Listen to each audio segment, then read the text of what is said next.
أعوذ بالله من الشيطان الرجيم. بسم الله الرحمن الرحيم، والصلاة والسلام على أشرف المرسلين سيدنا محمد وعلى آله وأصحابه أجمعين. اللهم لا سهل إلا ما جعلته سهلا، وأنت تجعل الحزن إذا شئت سهلا. اللهم يا ميسر كل عسير ويا جابر كل كسير، يسر علينا كل عسير فتيسير العسير عليك يسير.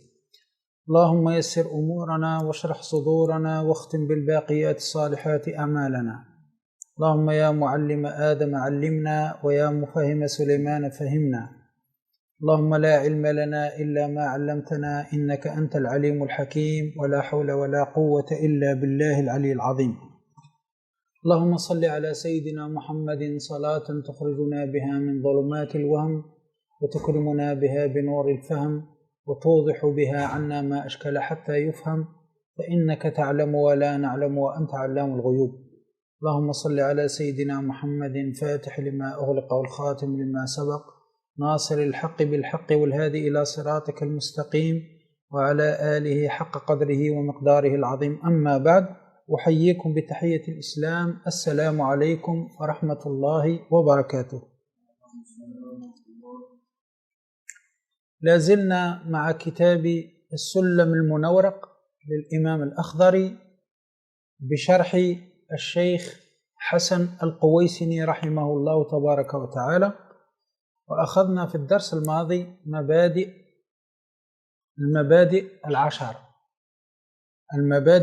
العشرة بالنسبة لعلم المنطق، فعرفناه لغة واصطلاحا، وذكرنا فضله، وذكرنا نسبته، وذكرنا حكم الشارع فيه، وذكرنا فضله، وذكرنا مسائله، وذكرنا موضوعه، وذكرنا ثمرته، إلى غير ذلك من المباحث. فهم؟ واليوم إن شاء الله تبارك وتعالى نبدأ بإذن الله في الشرح إن شاء الله. اليوم إن شاء الله نبدأ في الشرح. بسم الله. من يقرأ لنا بصوت مرتفع؟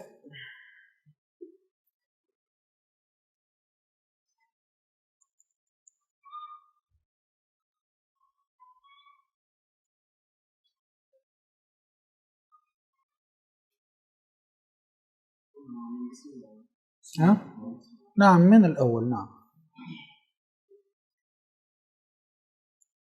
أعوذ بالله من الشيطان الرجيم. بسم الله الرحمن الرحيم، وبه نستعين. الحمد لله الذي أظهر بأرباب العقول حقائق المعقول على التحقيق، ودلهم على تصحيح طرق التصور والتصديق.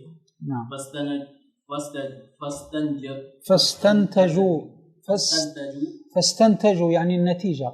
فاستنتجوا بها بدائع الأسرار من دقائق الأنظار. نعم. واستخرجوا بها عرائس الأبكار من مخبئات الأسرار. هذه الحمد لله الذي أظهر لأرباب، يعني لأصحاب العقول، لأصحاب العقول جمع عقل،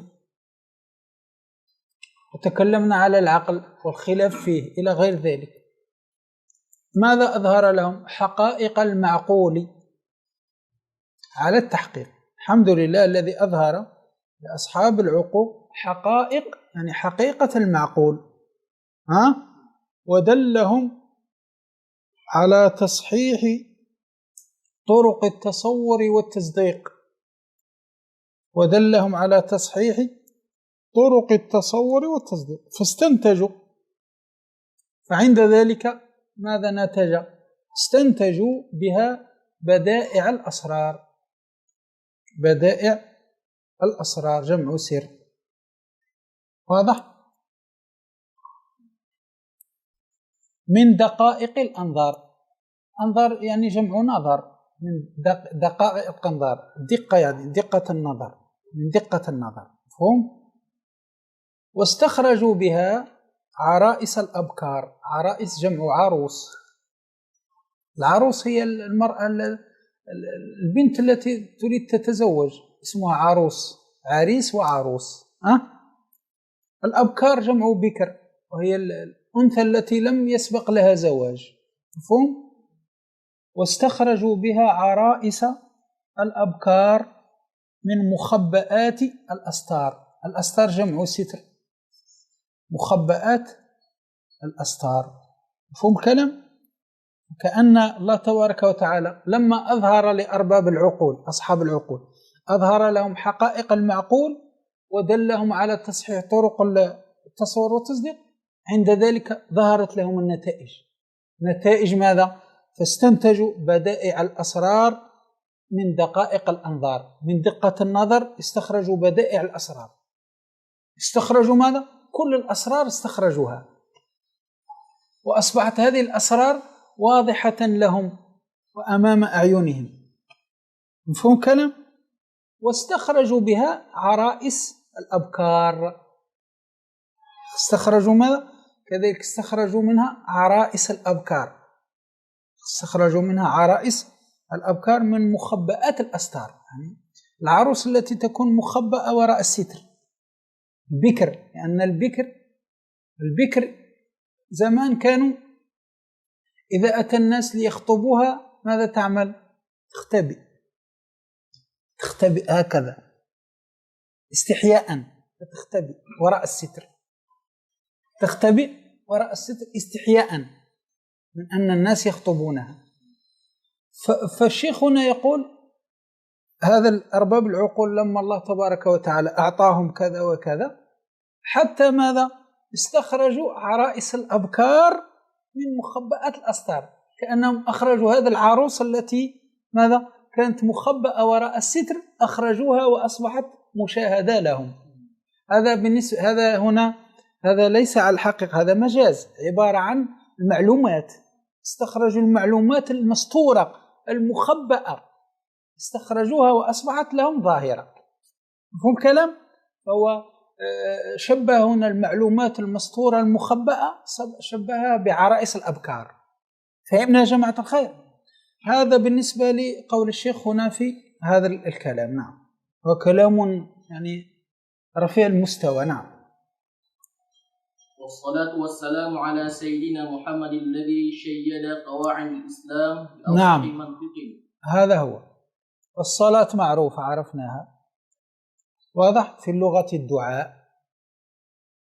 أما في الاصطلاح إذا كانت من الله فهي رحمة، وإذا كانت من الملائكة فهي استغفار، وإذا كانت من العباد فهي دعاء. هذا هو. والسلام معناه الأمان، السلام معناه الأمان. نعم. كأن الشيخ يقول اللهم أرحم وأمن سيدنا محمد الذي شيد قواعد الإسلام. ما معنى شيد؟ يعني بنى. هذا هو التشييد، هو البناء العالي الصرح، يعني شيد معناه بنى. نعم. وأوضح الخطاب. نعم، شيع قواعد الإسلام بأفصح منطق. النبي صلى الله عليه وسلم لا يوجد أفصح منه منطقا، نطق يعني أفصح ناطق. نعم.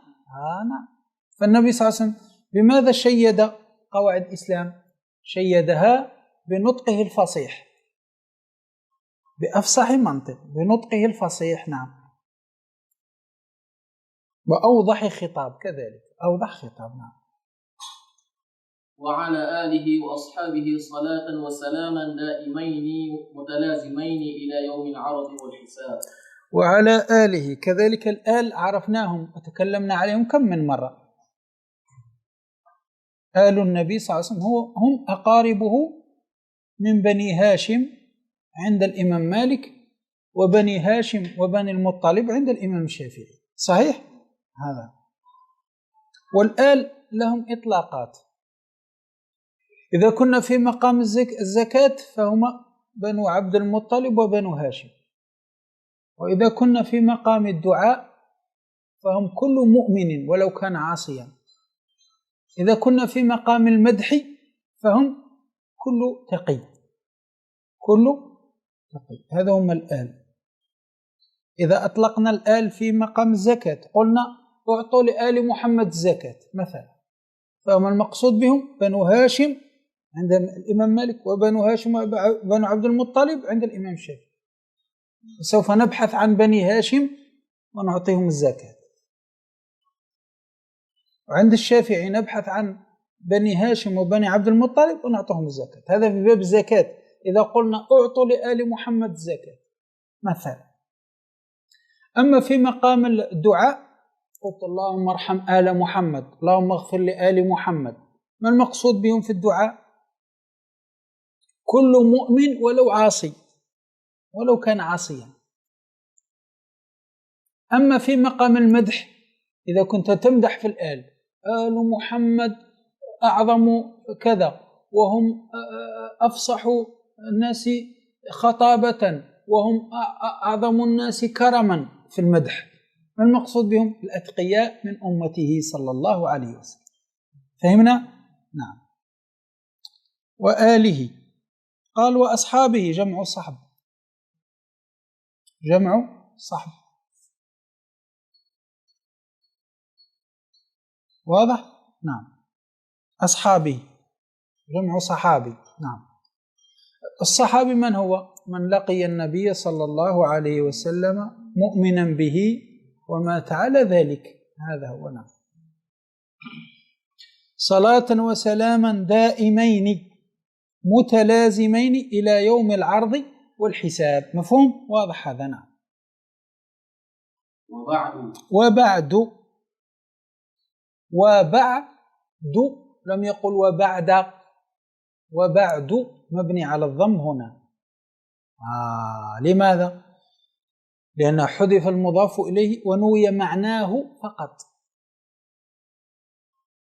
مفهوم؟ بعد وقبل وغيرها فيها 4 حالات،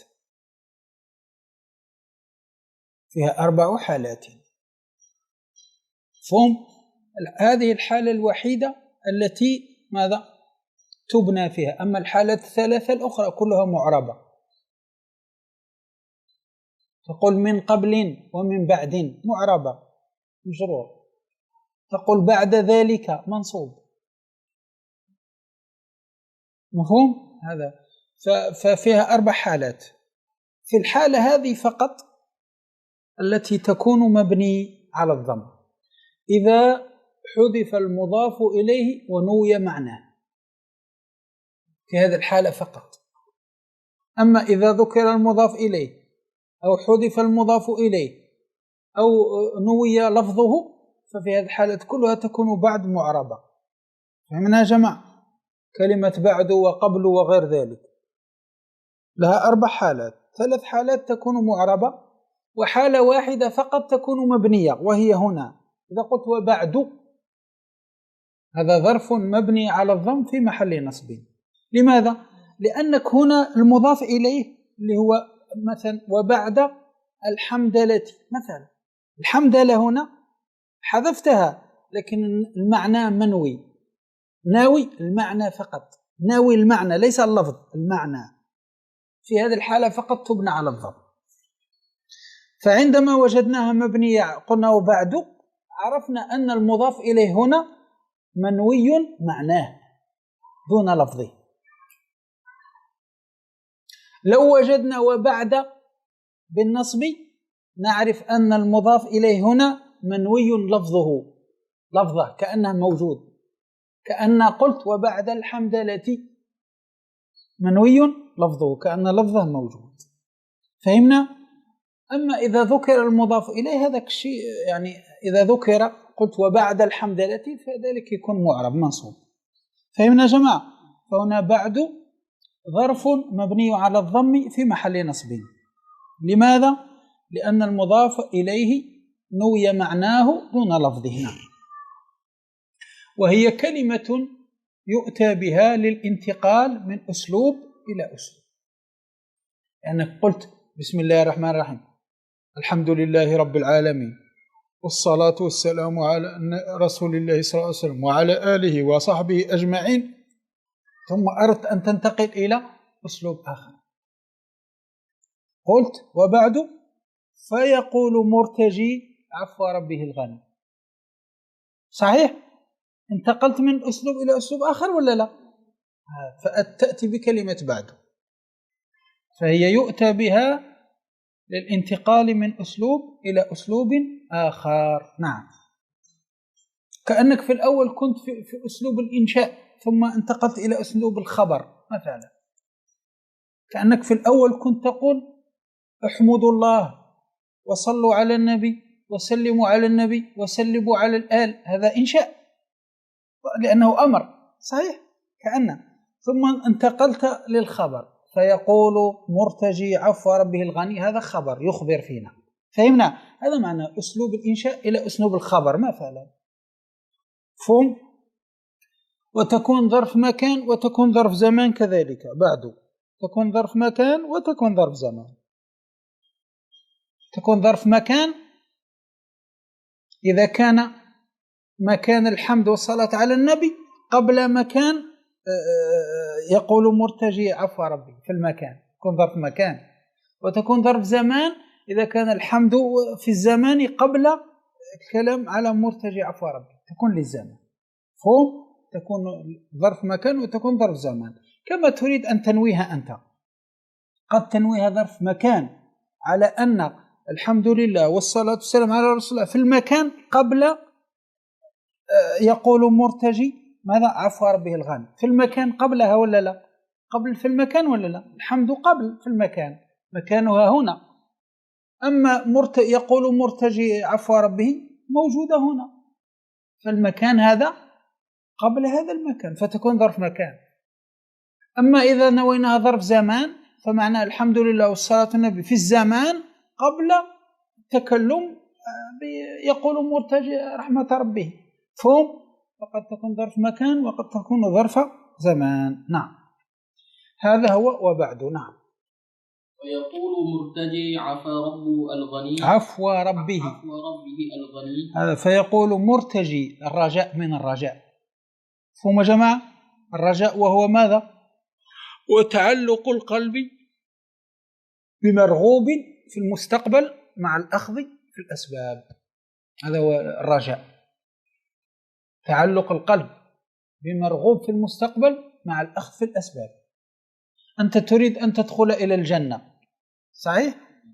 هذا مرغوب صحيح؟ هذا هو قلبك تعلق بمرغوب في المستقبل اللي هو دخول الجنة، لكن مع الأخذ في الأسباب، تصلي وتصوم وتتصدق. هنا نقول فلان راجي دخول الجنة، راجي دخول الجنة، لكن لو تركت الأسباب لا، هذا ليس رجاء، هذا ليس رجاء، لا بد من الأخذ في الأسباب. نعم. عفو ربه الغني. نعم.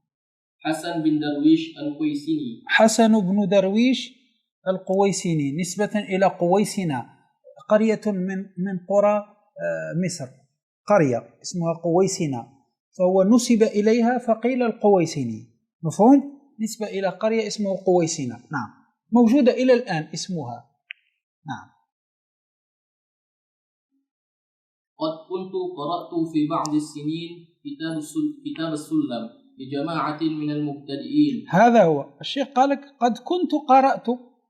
الآن الشيخ يتكلم، الشيخ حسن قويسين قال زمان قرأت. ما معنى قرأت؟ قرأت هنا قال الشيخ سواء قرأ الشيخ أو الطالب، كما قال تحت هنا كما قال في الحاشية، قال قرأت القراءة في عرفنا تعليم الغير مطلقا، في العرف تعليم الغير مطلق، سواء هو قرأ على الشيخ أو الشيخ قرأ عليه. في الكتاب مثلا هنا أنت تقرأ علي صحيح، هذا يسمى قراءة. ولا أنا أقرأ وأشرح كذلك تسمى قراءة. فهمنا؟ سواء قرأ الشيخ أو قرأ الطالب، كلاهما تسمى قرأت. تقول قرأت الكتاب، سواء أنت قرأت على الشيخ والشيخ يشرح أو الشيخ يقرأ ويشرح، كلاهما يسمى قرأت الكتاب. هذا هو نعم معنى تعليم الغير مطلقا، قرأ الشيخ أو الطالب، ولا مشاحة في الاصطلاح. نعم. فسألوني أن أملي عليهم كلمات توضح ما أشكل منه. نعم. وتفتح ما أغلق منه. هذا هو. قال فلما قرأت مع هذه الجماعة في بعض السنين، هذه الجماعة المبتدئين قرأ معهم السلم، هذه الجماعة سألوه قالوا له يا مولانا نريدك أن تملي علينا شرحا لهذا السلم، تملي علينا شرح للسلم هذا يوضح ما أشكال منه، توضح لنا الكلمات اللي فيها إشكال، توضح لنا ما أشكال منه، الشيء الذي فيه إشكال توضحه لنا. وتفتح ما أغلق منه، الذي يكون مغلق وملغز أنت توضحه يعني وتبينه أكثر، لأن فيه بعض الكلمات مغلوقة كأنها لغز تحتاج إلى شرح، فقالوا له وتفتح ما أغلق منه، الشيء المغلق منه والملغز منه نريدك أن تفتحه لنا. نعم. مع الاقتصار على معانيه وإعراب مبانيه. نعم هذا هو، مع الاقتصار على المعاني، تذكر لنا المعنى، معنى هذا البيت ما هو مثلا، أو معنى هذه الجملة، أو معنى هذه الكلمة، تذكر لنا ماذا؟ مع الاقتصار على المعاني وإعراب الألفاظ، المباني اللي هي الألفاظ، إعراب مبانيه يعني ألفاظه. واضح يا جماعة؟ الحمد لله مبتدأ وخبر، ثم كلام الذي أخرج وهكذا يعربه. فالشيخ هنا هذا المبتدئين سألوه أن يملي عليهم شرحا، قالوا له يا مولانا نريدك أن تملي علينا شرحا لهذا السلم. هذا الشرح كيف يكون؟ قال يوضح ما أشكال منه ويوضح ما أغلق ويفتح ما أغلق منه، مع الاقتصار، مع ذكر المعاني، واضح الكلام، والإعراب، مع إعراب الأبيات، مع إعراب الأبيات. نعم. فأمليت عليه ما تيسر من حفظي ولم أراجع فيه مادة سوى محلين أو ثلاث. نعم يا مولي. خلاص أملى عليهم الشرح من حفظه، لم ينظروا في أي شرح آخر، لا بدأ يشرح، هو يشرح والكاتب يكتب، ولم يراجع فيه ولا شرح آخر، إلا قال محلين أو ثلاث فقط، إلا محلين أو ثلاث شك فيهم أو كذا، ذهب إلى شرح الملوي ورآهم هكذا، أما الباقي كله مباشرة. لأنه خلاص أتقن الكتاب أتقنه، ممكن الكتاب ده درسه 10 مرات أو 15 مثلا، درسه مع شروح كثيرة وحواشي، خلاص رسخت الأمور، فهو سيعطيهم ملخص هذه الشروح كلها موجودة هنا يعطيها لهم. قال فأمليت عليه ما تيسر من حفظي، أملى عليه مباشرة من حفظه، ولم أراجع فيه مادة، لم يراجع فيه ولا شيء سوى محلين أو ثلاث فقط، مسألتين أو ثلاث مثلا وقع له فيها شك أو غابت عنه فرجع إلى شرح الملوي فقط. نعم هذا هم علماء الأزهر، نعم كانوا على علم كبير. نعم. راجعت فيها شرح شيوخنا العلامة. نعم. ولم أراجع فيه فيه مادة سوى محلين أو ثلاثين. نعم. واضح يا جماعة؟ نعم. راجعت فيها. نعم. راجعت فيها شرح شيوخنا العلامة الملوي. الملوي نعم. الملوي هذا عنده شرحين على السلم، عنده الشرح الصغير وعنده الشرح الكبير. عنده الشرح الكبير، الشرح الكبير أظن غير مطبوع أو كان غير مطبوع، لا أدري هل طبع مؤخرا ولا لا. الشرح الكبير شرح موسع جدا. عنده الشرح الصغير هو الذي عمل عليه الصبان الحاشية، حاشية الصبان على الملوي، مفهوم؟ هذا هو. نعم، هذا شرح شيخ شيوخنا العلامة الملوي. نعم. ثم استأذنني بعض الإخوان عامله الله باللطف والإحسان، نعم، أن يجرده من الإعراب لكونه غير لائق بهذا الشأن. نعم. قال ثم استأذنني بعض الإخوان أو الطلاب، قال له يا مولانا ما رأيك نحذف الإعراب؟ نحذف ماذا؟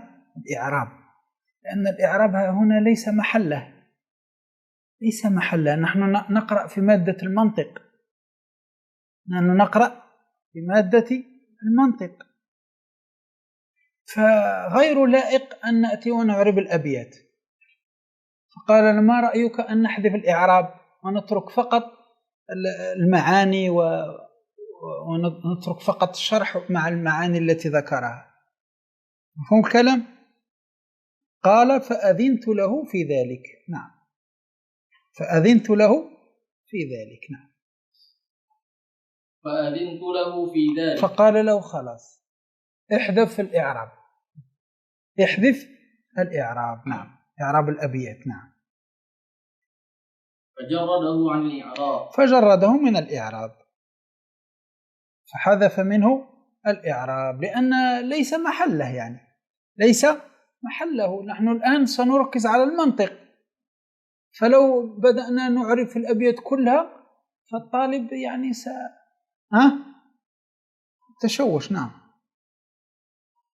فجاء بحمد الله جملة كافية في فهم الكتاب لذوي الألباب، لأصحاب العقول. فجاء بحمد الله جملة كافية، يعني يكفي.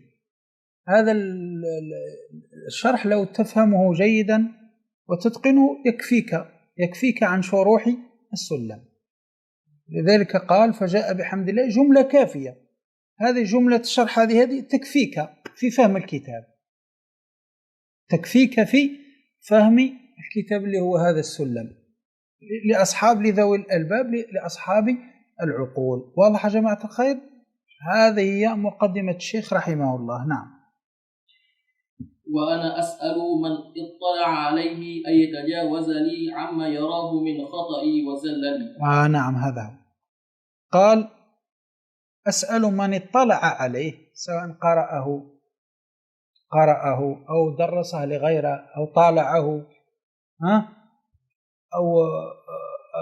أو حش عليه أو غير ذلك، من اطلع عليه أن يتجاوز لي عما يراه من خطأ وزلل.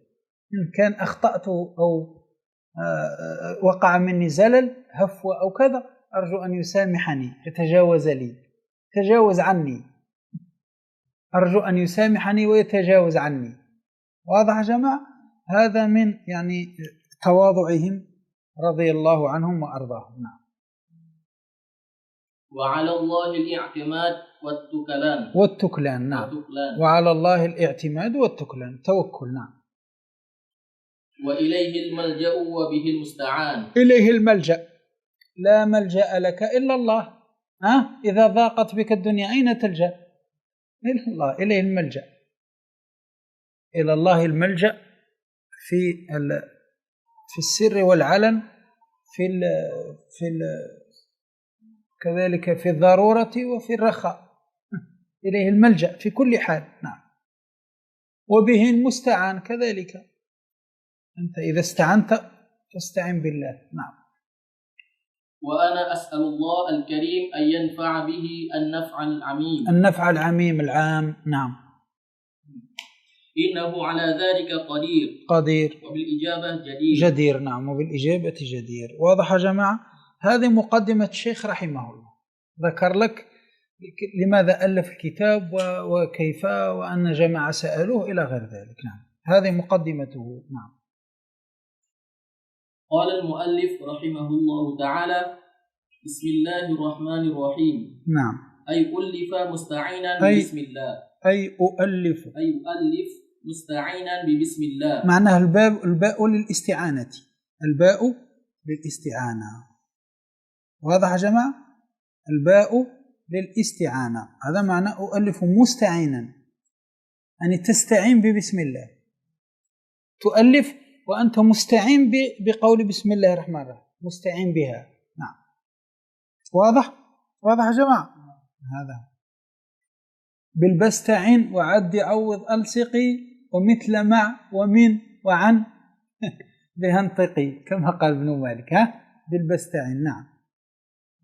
والاسم مشتق من السمو اللي هو العلو، لأنه يعلو بمسماه، لذلك مشتق من السمو. الاسم مشتق من السمو وهو العلو، لأنه يسمو يعلو بمسماه، يعلو ويسمو بمسماه، فمشتق من السمو. مفهوم يا جماعة؟ الاسم مشتق من السمو وهو العلو، لأنه يعلو ويسمو بمسماه. نعم. والله علم على الذات علم. والله علم على الذات الواجب. نعم. الوجود المستحق لجميع هذا هو الله علم على الذات. إذا سمعت لفظة الله مباشرة تذهب إلى الذات، إلى ذات الله مباشرة. علم على الذات، لا تطلق على غيره، وعلم على ذات الله مباشرة. إذا سمعت لفظة الله مباشرة هذه علم على الذات. واضح يا جماعة؟ علم على ذات الله تبارك وتعالى. فهم؟ غير صالحة للدلالة على غيره. واضح كلام؟ إذا قلت الله هل تصلح لأن تطلقها على زيد أو عمرو أو إله آخر، أو تطلقها على صنم؟ لا، إنما هي ماذا؟ علم على الذات. بشر عقلك مباشرة يذهب إلى ذات الله على أنها علم. فهم كلام؟ قال هنا تحت: والله علم على الذات، أي لفظ الله إذا ذكر دل على ذات مولانا سبحانه وتعالى، غير صالح للدلالة على غيره، لأنه موضوع له بخصوصه. فهمتوا يا جماعة؟ مفهوم؟ لأن الله تعالى سمى به نفسه قبل أن يخلق الخلق، ثم علم الإنسان ما لم يعلم، فهو علم جرى بالوضع على المختار. علم بالوضع، موضوع، علم موضوع على ذات الله. مفهوم؟ نعم. البولاقي، هذا البولاقي رحمه الله المحشي، هذا تلميذ من؟ الشيخ حسن قويسين، تلميذه بولاقي تلميذ حسن قويسين. نعم. لذلك أنا قلت لكم اشتروا هذه الطبعة، لأن هذه الطبعة فيها تحقيقات الشيخ البولاقي. هذه الطبعة جيدة، هذه أحسن، فيها فوائد كثيرة سترى إن شاء الله في الحاشية. نعم. زيد. الوجود المستحق لجميع المحامد. نعم. الواجب الوجود، هذا الله علم على الذات. هذه الذات واجبة الوجود، ذات الله واجبة الوجود ولا لا؟ واجبة الوجود كما أخذنا في العقيدة، فواجب له الوجود. فواجب له الوجود. فالآن الواجب الوجود، ذات الله واجبة الوجود، مستحق لجميع المحامد. أي حمد يستحقه الله تبارك وتعالى، مستحق لجميع المحامد، جميع أنواع الحمد. سيذكر الشيخ يذكر الألف واللام. فجميع المحامد يستحقها من؟ الله تبارك وتعالى. واضح يا جماعة؟ هذا هو واجب الوجود المستحق لجميع المحامد، فالله مستحق لجميع المحامد. نعم. والرحمن الرحيم صفتان مشبهتان نعم استعملتا للمبالغة من رحم. نعم من رحمة. نعم. والرحمن أبلغ. والرحمن الرحيم بعدما الشيخ رحمه الله شرح باسم ثم شرح الله باسم قال لك الباء للاستعانة صحيح، ثم قال لك الاسم مشتق من السمو والله علم على الذات كذا كذا كذا. هذا ما شرح بسم الله. الآن أتى إلى كلمة الرحمن الرحيم. قال الرحمن الرحيم صفتان مشبهتان. صفتان مشبهتان. الصفة المشبهة ما هي؟ صفات استحسن جر فاعل بها المشبهة اسم الفاعل صحيح، الصفة المشبهة، وتكون من الفعل اللازم وتدل على الحضور كما أخذنا في الألفية. صفات استحسن جر فاعل بها المشبهة اسم الفاعل وكونها من لازم لحاضر كطاهر القلب قليل الحيل كما قال ابن مالك. نعم. فالآن الشيخ قال لك الرحمن الرحيم هذا صفتان مشبهتان استعملناهم للمبالغة، استعملناهما للمبالغة لكي نبالغ في الرحمة، فقلنا رحمن رحيم مبالغة في الرحمة، مبالغة في أن الله رحمن ورحيم، هذه المبالغة. فهمنا؟ من رحمة، لكن رحمة متعدي، رحمة متعدي، المفروض نقول رحمة ولا كيف؟ رحمة متعدي ولا لازم؟ متعدي، تقول رحم زيد عمرا صحيح، لكن ماذا أخذنا في الألفية؟ الصفة المشبهة تكون من فعل اللازم وكونها من لازم صحيح؟ أيوة. المهم من رحمة قد يكون بمعنى رحومة. نعم واضح يا جماعة؟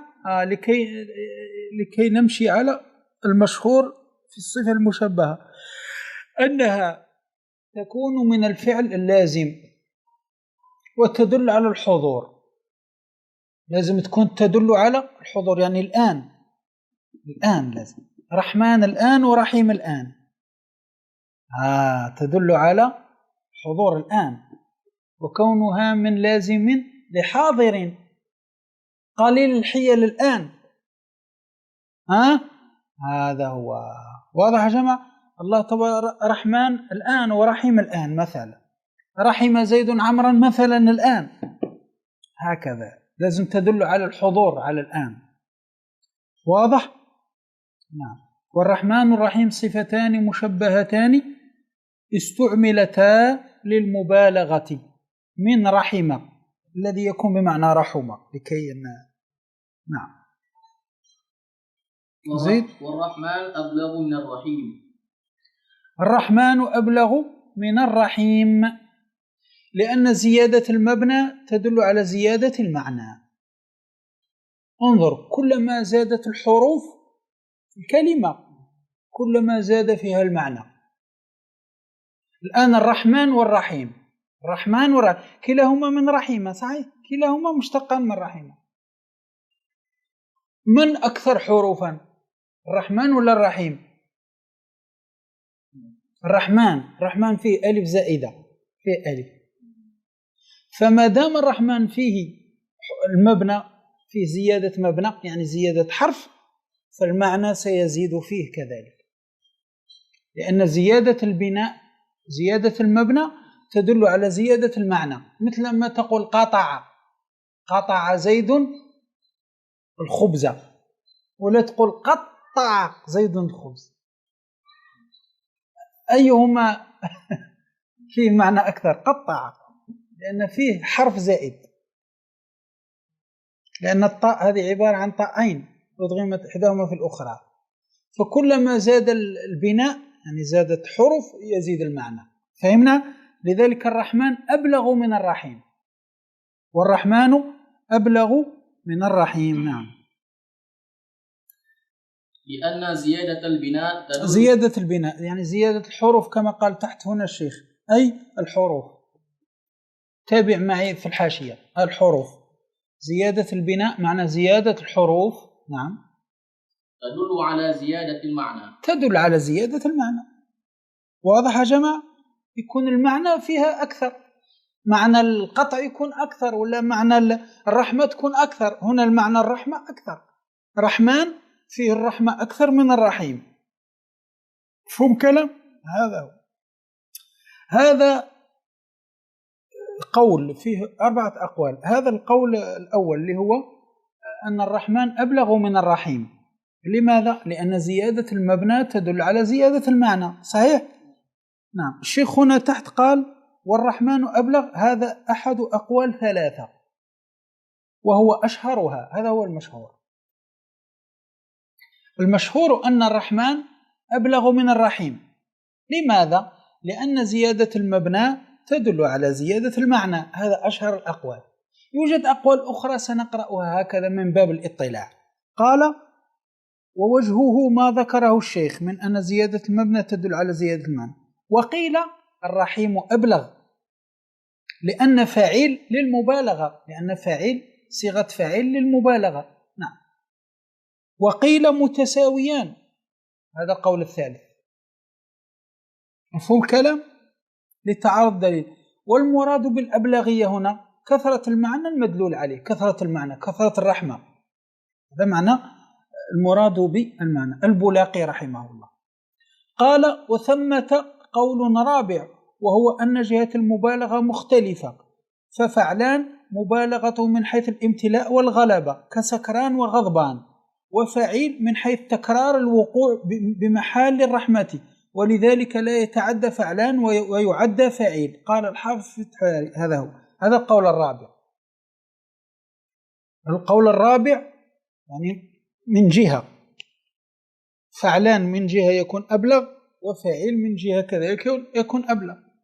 فعيل يكون أبلغ من حيث الامتلاء والغلبة، وفعيل يكون أبلغ من حيث التكرار. هذا قول الرابع. واضح؟ لكن أشهر هذه الأقوال ما هو الذي قلنا أن الرحمن أبلغ من الرحيم لأن زيادة المبنى تدل على زيادة المعنى. فهم هذا هو أشهر الأقوال. نعم. وابتدأ بالبسم الله كما في قطع بالتخفيف وقطع بالتشديد. وقطع بالتشديد. نعم. واضح يا جماعة الخير؟ كما في قطع زيد الخبز. قطع زيد الخبز. ها؟ بينهم فرق ولا لا؟ قطع هذا فيه ماذا؟ فيه مبالغة أكثر في التقطيع. ها؟ هذا هو. لا فرق بين قطع وقطع. نعم. فهم يا جماعة الخير كما في قطع بالتخفيف وقطع بالتشديد. لو قلت قطع زيد الخبز يختلف عن قطع زيد الخبز، فقطع في زيادة في التقطيع. واضح؟ نعم. وابتدأ بالبسملة اقتداء بالكتاب العزيز، وعملا بقوله صلى الله عليه وسلم كل أمر ذي بال لا يبدأ فيه ببسم الله الرحمن الرحيم فهو أقطع. نعم. أي ناقص وقليل البركة. نعم. ناقص وقليل البركة. نعم. واضح؟ اصبر. قال وابتدأ بالبسملة اقتداء بالكتاب العزيز، لأن القرآن بدأ بالبسملة. بسم الله الرحمن الرحيم الحمد لله رب العالمين. وعملا بقوله صلى الله عليه وسلم كل أمر ذي بال لا يبدأ فيه ببسم الله فهو أقطع. هذا هو. لذلك الشيخ هنا في الأول بدأ ببسم الله الرحمن الرحيم اقتداء بالقرآن أولا، واقتداء بقول النبي صلى الله عليه وسلم كل أمر ذي بال. ما معنى ذي بال؟ يهتم به شرعا. هذا معنى ذي بال. له بال، له اهتمام. كل أمر ذي بال يعني يهتم به شرعا، مفهوم، لا يبدأ فيه ببسم الله فهو أقطع. ما معنى أقطع؟ الرجل إذا قطعت يده يكون ناقص ولا لا؟ ناقص، لا يستطيع يأكل، لا يستطيع يحمل، لا يستطيع، يكون ناقص ولا لا؟ ناقص، فهو أقطع. فالشيء الذي تبدأ فيه ولا تذكر فيه بسم الله الرحمن الرحيم مثل الرجل المقطوع اليد، عنده يد واحدة فقط، هذه مقطوعة، ناقص، هذا لا يستطيع يحمل الكتاب كله، يحمل فقط بيد واحدة، ناقص. إذا أراد يأكل لا يستطيع فهو ناقص. كذلك الكلام الذي لا يبدأ فيه ببسم الله الرحمن الرحيم، واضح؟ هذا هو أي ناقص وقليل البركة، هذا معنى أقطع، ناقص وبركته قليلة. نعم. ما معنى البركة؟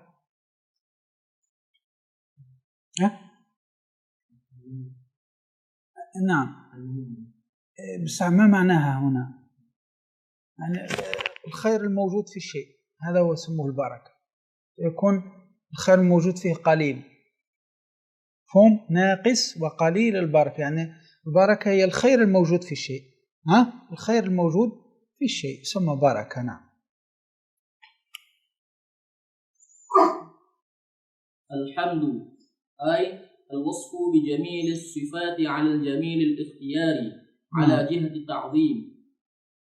نعم، هذا هو الحمد، أي الوصف بجميل الصفات. أنت إذا حمدت الله تصفه بجميل الصفات، صحيح؟ بجميل الصفات على الجميل الاختياري، على شيء اختياري ليس اضطراري، على شيء اختياري على جهة التعظيم، مع تعظيمك لله تبارك وتعالى، مع التعظيم. فالحمد هو الوصف بجميل الصفات، أنك تصف الله تبارك وتعالى بجميل صفاته على ماذا؟ على الجميل الاختياري. لماذا تحمده؟ على جميل اختياري، على شيء اختياري، على جهة التعظيم، مع تعظيمك لله، مع تعظيمك لله تبارك وتعالى. هذا الحمد لغة، في اللغة، هذا الحمد في اللغة. أما في الاصطلاح ما هو؟ فعل ينبئ عن تعظيم المنعم بكونه منعما على الحامد أو غيره، صحيح؟ هذا هو اصطلاح. فتعريف الشيخ هنا للحمد في اللغة عند أهل اللغة وليس في الاصطلاح. أما الحمد اصطلاحا هو فعل ينبئ عن تعظيم المنعم بسبب كونه منعما على الحامد أو غيره، هذا هو الحمد اصطلاحا، أنك تفعل فعل إما بلسانك وإما بجوارحك وإما بقلبك، فعل، هذا الفعل الذي تفعله ينبئ يعني يظهر أنك عظمت الله تبارك وتعالى. لماذا؟ لأنه أنعم عليك، أعطاك الصحة ولا أعطاك البصر ولا أعطاك العلم، أو غير الحامد، أو لأنه أنعم على أبويك، أو تحمده لماذا؟ لأنه أنعم على غيرك، أباك مثلا أو لا صديقك رزقه الله العلم، فأنت تحمد الله، تقول اللهم لك الحمد ولك الشكر، هذا فعل ينبئ يظهر ماذا؟ تعظيم المنعم، تعظيم الله. لماذا؟ بسبب كونه منعما على الحامد، لأنه أنعم علي بالعلم أو غيره، ولا أنعم على أبي وأمي أو صديقي. فهمنا؟ هذا تعريف الحمد اصطلاحا، فعل ينبئ عن تعظيم المنعم بسبب كونه منعما على الحامد أو غيره، مفهوم؟ نعم. ثابت لله، أيوة، هذا الحمد ثابت لله. الحمد هذا الوصف اللي قلنا الوصف بجميل الصفات على جهة التعظيم، هذا ثابت لمن؟ ثابت لله، ثابت لله. نعم. اختصاصا واستحقاقا. نعم، اختصاصا يعني هذا الحمد مختص به الله، واستحقاقا يستحقه الله تبارك وتعالى. مفهوم؟ نعم. قال الشيخ هنا تحت: على جهة التعظيم ما ذكره الشيخ تعريف للحمد في لغة العرب، أو لغة كما قلنا. قال: وهو المأمور به في الحديث على ما قال بعضهم، أما معناه في الاصطلاح فهو فعل يدل على تعظيم ذي نعمة سواء وصلت إلى الحامد أو إلى غيره كما قلنا. واضح يا جماعة؟ فلا بد من كون المحمود عليه نعمة على هذا، بخلاف اللغة فهو أعم بهذا إلى آخر ما قال الشيخ. نعم. فالآن الحمد ثابت لله اختصاصا واستحقاقا، معنى الحمد مختص بالله ويستحقه الله تبارك وتعالى، هذا معنى اختصاصا واستحقاقا. واضح؟ سواء جعلت فيه جعلت، سواء جعلت فيه ولا جعلت. نعم جعلت. سواء جعلت فيه ال للاستغراق وهو ظاهر. ما ضابط ال الاستغراقية؟ أن يحل محلها كل، هذا هو. إذا حذفتها ووضعت لفظ كل مكانها المعنى صحيح، هذه استغراقية. والعصر إن الإنسان لفي خسر، احذف ال، حط في مكانها كل. والعصر إن كل إنسان، والعصر إن كل إنسان لفي خسر، صحيح. فألف الإنسان للاستغراق، هذه اسمها الاستغراقية. الاستغراقية هي التي يصح أن تحل محلها كل ويكون المعنى صحيح كما أخذنا في الألفية. نعم. وهو ظاهر كما قال الشيخ، وهو ظاهر. فتقول هكذا: الحمد، فتقول ماذا إذا كانت الاستغراق؟ كل الحمد، كل الحمد لله، كل حمد لله ثابت، كل حمد لله ثابت. واضح يا جماعة الخير ولا لا؟ هذا هو. قال لذلك الشيخ قال: الحمد ثابت لله اختصاصا، سواء جعلت فيه ال للاستغراق وهو ظاهر، أم للجنس أم للعهد كما سيأتي. نعم. فيكون المعنى كل حمد ثابت لله. صحيح ولا لا؟ صحيح. هذه استغراقية، هذه الاستغراقية، كل أفراد الحمد ثابتة لله. نعم. قال الشيخ هنا تحت: للاستغراق أي شمول جميع الأفراد، كل أفراد الحمد، كل أفراد الحمد. وعلامتها صحة سقوطها ووضع لفظ كل موضعها. نعم، كما أخذنا في الألفية. فهمنا؟ هذه الاستغراقية. استغراق معناه شمول جميع الأفراد، استغراق معناه تستغرق جميع أفراد الحمد. وما ضابطها؟ أن تحل محلها كل، لفظ كل. نعم. أم للجنس. الجنس معناه الحقيقة، الحقيقة من حيث هي الجنس، من حيث هي يعني تقول الجنسية وتقول الحقيقية. هذه ال للجنس معناه أو للحقيقة، الجنسية أو الحقيقية. مفهوم يا جماعة؟ إذا قلت هكذا: الرجل خير من المرأة، الرجل خير من المرأة، ما معنى هذا؟ يعني حقيقة الرجل خير من حقيقة المرأة. حقيقة الرجل، حقيقته أفضل، خير من حقيقة المرأة. صحيح ولا لا؟ هذه اسمها ماذا؟ جنسية. هذه الجنسية. الجنسية لا تنظر فيها إلى الأفراد، لا، الجنسية لا تنظر إلى الأفراد وإنما تنظر إلى يعني الحقيقة.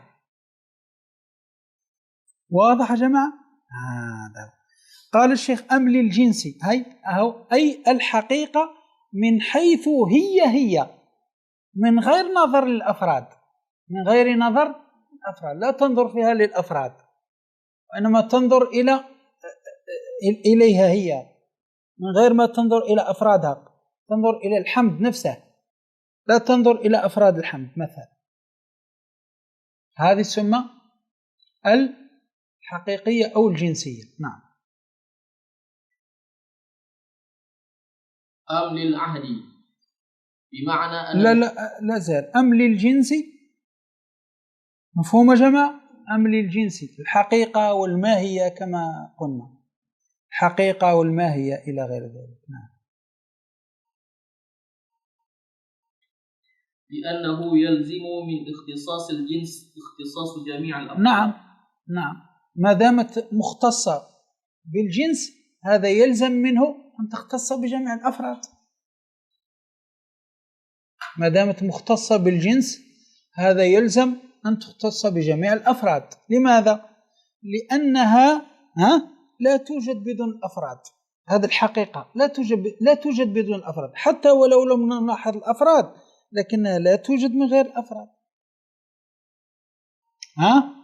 لا توجد من غير أفراد حتى ولو لم نلاحظ نحن الأفراد. واضح؟ هذا. فالآن أم للجنس كما قلنا أي الحقيقة الجنسية، معناه أي الحقيقية من حيث هي من غير نظر للأفراد، وإن كانت لا توجد بدونها بدون الأفراد. واضح؟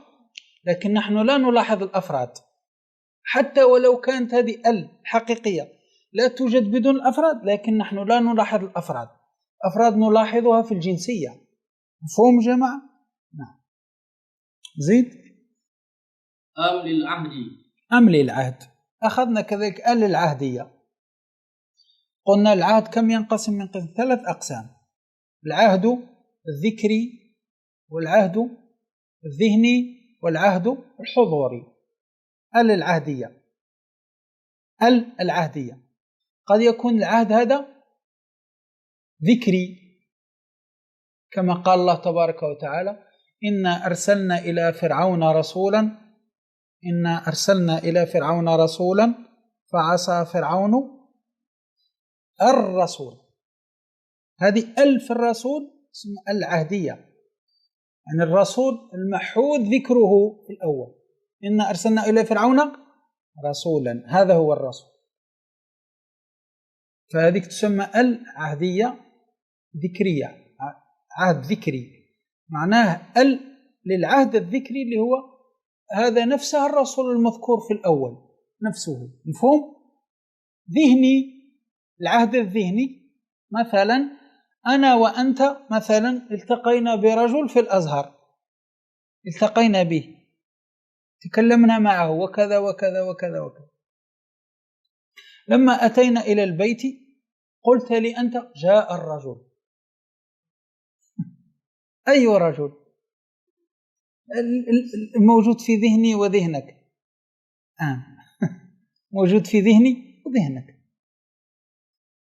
هل ذكرنا رجل من قبل؟ لم نذكر. أنت مباشرة قلت جاء الرجل، الألف واللام هذه لا يوجد فيها ذكر لرجل، لكن هذا الرجل موجود في ذهنك وموجود في ذهني. قلت لي: جاء الرجل الذي كان في المسجد مثلا، خلاص هو هذا الرجل موجود في ذهني وموجود في ذهنك، اسمه العهد الذهني. العهد الحضوري مثل قوله تبارك وتعالى: اليوم أكملت لكم دينكم وأتممت عليكم نعمتي. اليوم، ما هو اليوم؟ عرفة، يوم عرفة، هذه آية نزلت يوم عرفة. اليوم هذه ال تسمى الحضوري، العهد الحضوري، معناه اليوم الحاضر الآن اللي هو عرفة، معناه العهد الحضوري معناه اليوم الحاضر هذا الذي نحن فيه الآن عرفة، تسمى ال عهد حضوري. فال تكون للعهد الذهني والعهد الذكري والعهد الحضوري. نعم، كل هذا ذكره الخضري في حاشيته على ابن عقيل. نعم. بمعنى أن الحمد المعهود الذي حمد الله به هذا هو الحمد المحمود. إذا قلنا للحمد للعهد معناه الحمد المحمود الذي حمد الله به نفسه في الأزل. فهم كلام الحمد الذي حمد الله به نفسه في الأزل، لأن الله قال بسم الله الرحمن الرحيم الحمد لله. هذا الحمد حمد الله به نفسه في الأزل. فلما جاء الشيخ هنا وقال الحمد لله، فنحن عرفنا أن هذا الحمد المحمود الذي حمد الله به نفسه في الأزل، هذا هو الذي يقصده الشيخ هنا. فهمنا؟ نعم.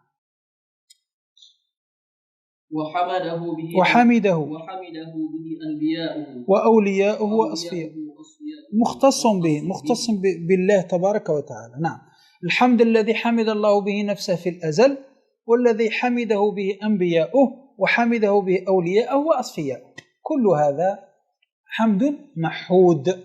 واضح؟ حمد محمود. نعم. والعبرة بحمد واضح.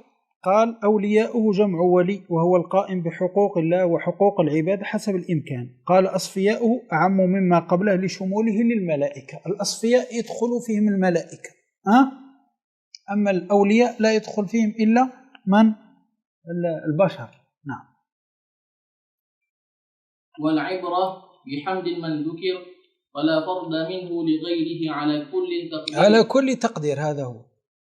والعبرة بحمد من ذكر فلا فرد منه لغير الله، لا يوجد فرد من الحمد لغير الله على كل تقدير، سواء قدرناها للاستغراق ولا قدرناها للجنس ولا قدرناها للعهد، على كل التقديرات الثلاثة. مفهوم يا جماعة؟ نعم. بدلالة المطابقة على الاحتمال الأول. هذا هو الاحتمال الأول اللي هو استغراقية بدليل المطابقة، لأننا نقول كل حمد ثابت لله، هذا بدليل المطابقة. واضح؟ لأننا هناك نقول كل حمد، يعني كل أنواع الحمد ثابتة لله، هذا بماذا؟ بدلالة المطابقة. هل بدلالة التزام؟ لا. بدلالة ادعاء؟ لا، بدلالة المطابقة، لأننا نقول كل حمد ثابت لله. واضح كلام؟ هذا معنى والعبرة بحمد من ذكر فلا فرد منه لغيره على كل تقدير. فالحمد كله ثابت لله وحده، لا فرد منه لغيره على التقديرات الثلاثة، على لو قدرنا الجنسية أو قدرناها استغراقية أو قدرناها عهدية. مفهوم يا جماعة ولا لا؟ نعم. وبدلالة الالتزام على الثاني. فهمنا بدلالة المطابقة؟ دلالة المطابقة مثل ماذا؟ دلالة المطابقة إنسان حيوان ناطق، حيوان ناطق هذا مطابق للإنسان، مطابق له، المعنى بتمامه مع اللفظ، تطابق لا يزيد ولا ينقص. إنسان حيوان ناطق، هكذا متطابق، دلالة مطابقة، لم يزد المعنى ولم ينقص على اللفظ، كما هو المطابق. مفهوم الكلام؟ هذا معنى دلالة المطابقة. نعم. فالآن نحن لو قلنا هكذا كل حمد ثابت لله، الآن الحمد ثبت لأفراد لله فردا فردا بالمطابقة، لأن قلنا كل حمد ثابت لله، كأننا قلنا هكذا كأنه مطابقة، دلالة المطابقة. لو جعلنا ألف الحمد استغراقية، مفهوم؟ نعم. أو الشيخ قال على الاحتمال الأول، قال وهو جعل ألف الحمد للاستغراق، لو جعلناه استغراقي فيكون المعنى كل حمد ثابت لله، كل حمد ثابت لله، فكل الأفراد، كل أفراد الحمد لله، هل لغير الله؟ لا، لله، فيكون بالتطابق هنا، بالتطابق بدلالة المطابقة. نعم. نعم. وبدلالة الالتزام على الثاني، على الثاني اللي هو لو قلنا الجنسية للحقيقة، هنا بالالتزام بما نفهمه. نعم. لأنك هناك ماذا قلنا؟ هناك قلنا ماذا؟ بالنظر إلى الحقيقة لا بالنظر إلى الأفراد، صحيح؟ لو قلنا الجنسية، فالآن هذه الجنسية معناها بالنظر إلى من حيث هي لا بالنظر إلى الأفراد، صحيح ولا لا؟ هذا. فالآن نحن كيف نفهم أن الحمد ثابت للأفراد كلهم، لأفراد؟ كيف نفهم أن الحمد لله ثابت لكل أفراد الحمد، ثابت بكل أفراد الحمد؟ ولأنها لا تكون إلا بجميع الأفراد كما قال الشيخ هنا. شوف ماذا قال، انظر معي في الحاشية، قوله أم للجنس، في الحاشية أم للجنس، قال أي الحقيقة من حيث هي من غير نظر للأفراد، وإن كانت لا توجد بدونها، حتى ولو نظرنا إلى الحقيقة لكن لا توجد بدونها. فهذا الشيء نحن نفهمه بالالتزام. يلزم من أن تكون جنسية، يلزم منها ثبوت جميع أفراد الحمد لله، هذا بالالتزام بالفهم. فهمنا؟ هذه تكون بالالتزام. نعم. فهمت يا محمد؟ لأن انظر ماذا قال في الشرح، أم للجنس في الشرح، أم للجنس لأنه يلزم من اختصاص الجنس اختصاص جميع الأفراد. أننا إذا قلنا الجنسية هذه وإن لم ننظر إلى الأفراد لكنه لا توجد إلا بالأفراد، واضح الكلام؟ فالآن يكون هنا بدلالة الالتزام على الثاني، بدلالة الالتزام. نعم. شوف في الحاشية ماذا قال، قال بدلالة الالتزام هي أن يفهم من اللفظ لازم معناه، ومعنى اللفظ هنا اختصاص الجنس وقد فهم لازمه وهو اختصاص جميع الأفراد. يعني الآن قلنا أن هنا جنسية لكن فهمنا منها ماذا؟ اختصاص جميع الأفراد، صحيح ولا لا؟ فهنا الفهم بماذا؟ بدلالة الالتزام. نعم. زيد. وبالادعاء على الثالث، وبالادعاء على الثالث. نعم. وهو إذا جعلنا للعهد بالادعاء، ماذا قال بالادعاء عندك؟ الله، بالادعاء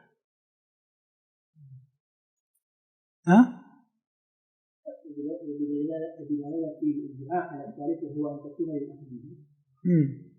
زيد. لا يوجد كلام في هناك، اسمع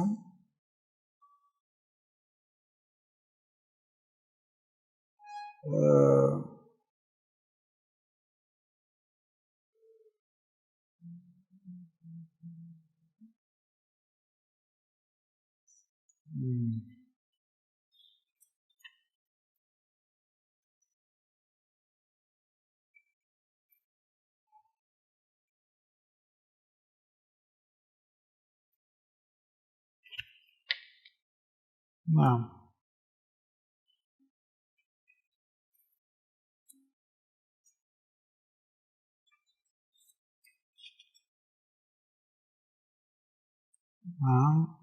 على الثالث.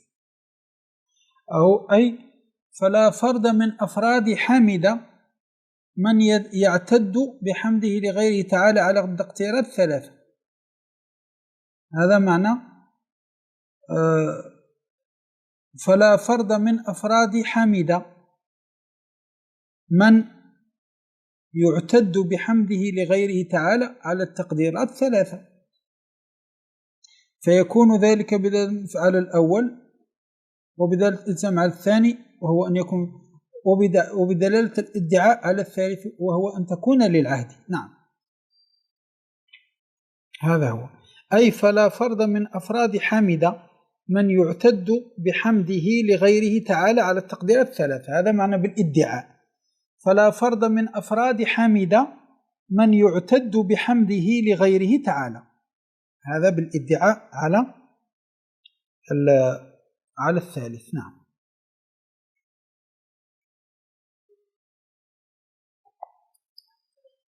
هذا هو. نعم.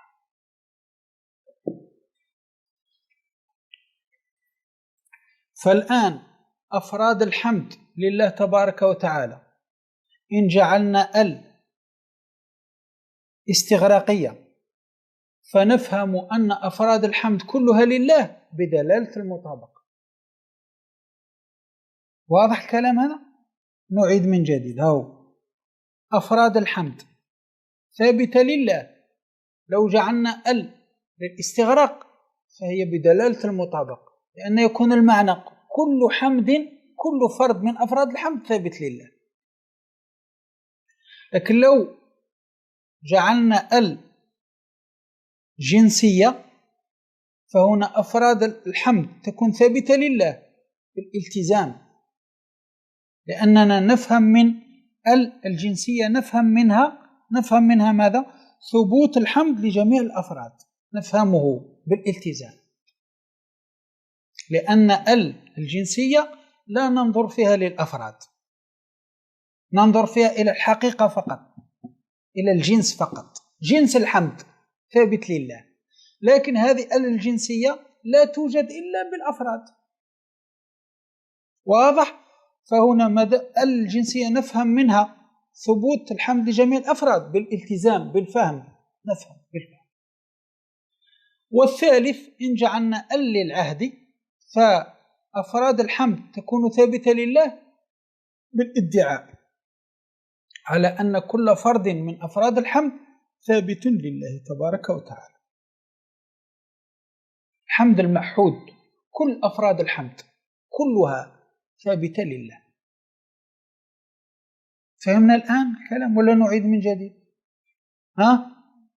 هذا كله في هذه اللي في الحمد لو جعلناها استغراقية فأفراد الحمد هذه ثابتة لله بالمطابقة. لو هذه جعلناها جنسية فالحمد ثابت للأفراد بالفهم بالالتزام. مفهوم الكلام؟ لو جعلنا للعهد فمعناها الأفراد هذه المحودة، كل أفراد الحمد المحودة التي حمد الله بها نفسه وحمده بأنبيائه وأوليائه وأصفيائه ثابتة لله بالعهد، أفراد الحمد المحودة. هذا ما يريد الشيخ أن يقول. فهمنا الآن؟ هذا هو. نعم، زيد. وابتدأ بالحمدلة ثانيا بعد الابتداء بالبسملة. نعم، اقتداء بالكتاب العزيز، وعملا بخبر كل أمر ذي بال لا يبدأ فيه بالحمد لله فهو أقطع. نعم، كذلك وابتدأ بالحمد ثانيا، بالحمدلة ثانيا بعد الابتداء بالبسملة. لماذا؟ اقتداء بالكتاب العزيز. بسم الله الرحمن الرحيم، الحمد لله رب العالمين، اقتداء بالقرآن. كذلك عملا بخبر النبي صلى الله عليه وسلم: كل أمر ذي بال لا يهتم به شرعا لا يبدأ فيه بالحمد، كذلك فهو أقطع، ناقص وقليل البركة، لأنه يوجد رواية كذلك أخرى تقول هذا: كل أمر ذي بال لا يبدأ فيه بالحمد لله فهو أقطع. واضح؟ نعم. زيد. وجمع بين الابتداءين عملا بروايتين. نعم. وإشارة إلى أنه لا تعارض بينهما. نعم. إذ الابتداء حقيقي وإضافي. نعم. فالحقيقي حصل بالبسملة. نعم. والإضافي بالحمدلة. هذا هو جماعة الخير. والشيخ جمع بين الابتداءين، بين الابتداء بالبسملة، ابتداء بالحمدلة، عملا بالروايتين. أن يوجد رواية: كل أمر ذي بال لا يهتم به، كل أمر ذي بال لا يبدأ فيه ببسم الله فهو أقطع، كل أمر ذي بال لا يبدأ فيه بالحمد لله فهو أقطع، عملا بالروايتين. وإشارة إلى أنه لا تعارض بينهما، لا يوجد تعارض بين البدء بالبسملة والبدء بالحمدلله. لماذا؟ إذ الابتداء حقيقي وإضافي.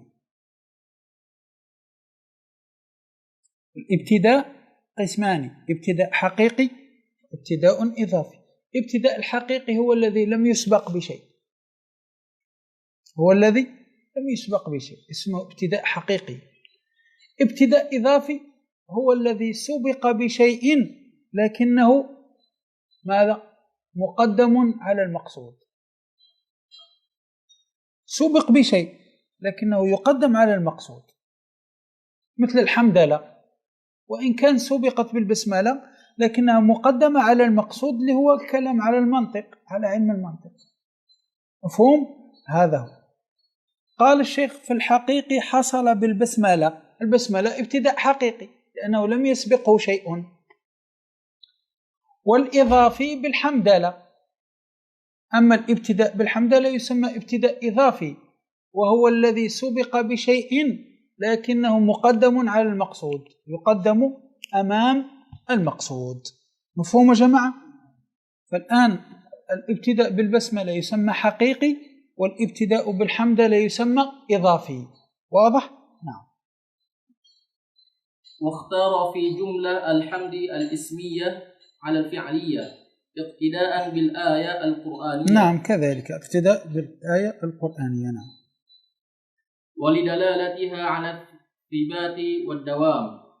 ولدلالتها على الثبات والدوام. واضح؟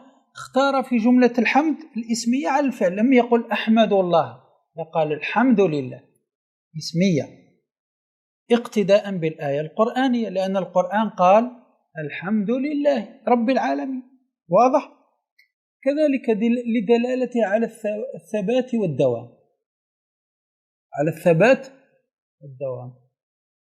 الجملة الاسمية تدل على الثبات، تدل على الدوام.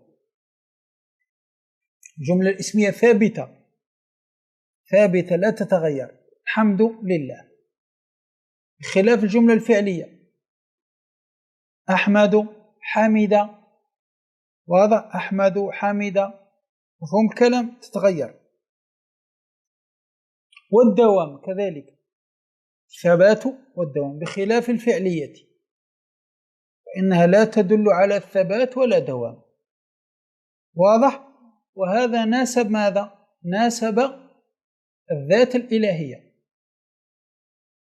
كما أن ذات الله تبارك وتعالى ثابتة ودائمة، فناسب أن يحمد بالجملة الاسمية التي تدل على الثبات والدوام.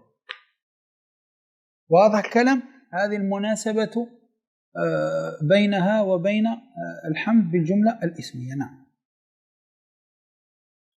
وقدم لفظ الحمد على لفظ الجلالة لرعاية المقام. نعم، لأن المقصود يقول لله الحمد، لأن تقديم لفظ الجلالة هو الأهم هو الأعظم. لكن لماذا قدم الحمد على لفظ الجلالة؟ قال الحمد لله لرعاية المقام، لأننا نحن الآن في مقام الحمد، فلا بد أن أقدم كلمة الحمد. صحيح ولا لا؟ وإن كان اسم الله تبارك وتعالى هو الأهم في التقديم، لكن نحن الآن في مقام الحمد، فلا بد أن أقدم كلمة الحمد. واضح؟ هذا هو. نعم. وإن كان لفظ الجلالة أهم بالتقديم نعم، لذاته. أهم بالتقديم لذاته، وإن كان لفظ الجلالة هو المقدم. من المفروض أقول لله الحمد ولا الله أحمد، لكن رعاية المقام لأننا في مقام الحمد. والبلاغة ماذا تقول؟ لابد من مطابقة الكلام لمقتضى الحال. نحن الآن في ماذا؟ في مقام الحمد، لابد أن نقدم. نعم. فرعاية المقام أنسب بالبلاغة. نعم، فرعاية المقام أنسب بالبلاغة. فالآن رعاية المقام اللي هو ماذا؟ مقام الحمد. أنا الآن في مقام الحمد، فالأنسب لي أن أبدأ بكلمة الحمد. نعم. إذ هي مطابقة الكلام لمقتضى المقام. لمقتضى المقام والمقام هنا أنني أقدم الحمد على لفظ الجلالة، لذلك قدمت ماذا؟ الحمد على لفظ الجلالة، رعاية المقام. واضح يا جماعة الخير؟ صلى الله وسلم وبارك على سيدنا محمد وعلى آله وصحبه وسلم. الحمد لله رب العالمين.